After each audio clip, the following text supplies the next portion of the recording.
পলাতক সাবেক প্রধানমন্ত্রী স্বৈরাচার শেখ হাসিনার পরিবারের সদস্যদের বিরুদ্ধে দুর্নীতির অভিযোগে এবার বাড়ি ও জমি জব্দের আদেশ দিয়েছেন আদালত। দুর্নীতি দমন কমিশনের আবেদনের প্রেক্ষিতে ঢাকার মহানগর জ্যেষ্ঠ বিশেষ জজ মোহাম্মদ জাকির হোসেন গালিব বুধবার এই আদেশ দেন।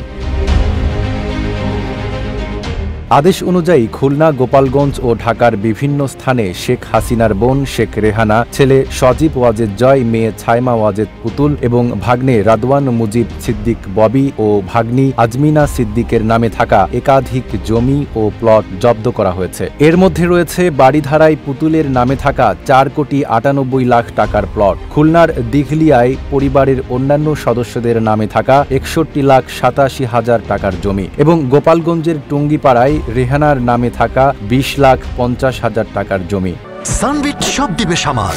সানবিট ম্যাজিক প্রেস ডিশওয়াশিং এর মাথা ঘোরানো সলিউশন। দুদকের আবেদনে বলা হয়েছে, অভিযুক্তদের বিরুদ্ধে অবৈধ সম্পদ অর্জনের অভিযোগে অনুসন্ধান চলছে এবং তারা যেন তদন্ত চলাকালীন এসব সম্পদ হস্তান্তর বা বিক্রি করতে না পারে, সেজন্যই এই জব্দের প্রয়োজন দেখা দেয়। এর আগেও শেখ হাসিনার কন্যা সাইমা ওয়াজেদ পুতুলের নামে গুলশানের একটি বিলাসবহুল ফ্ল্যাট জব্দ করেন আদালত। সেই সঙ্গে পুতুলের সূচনা ফাউন্ডেশনের 14টি ব্যাংক হিসাবে থাকা 48,35,00,000 টাকা এবং হাসিনা পরিবারের সদস্যদের নামে বিভিন্ন ব্যাংকে থাকা অন্তত 1,65,78,22,118 কোটি টাকা জব্দ করার আদেশও দেওয়া হয়।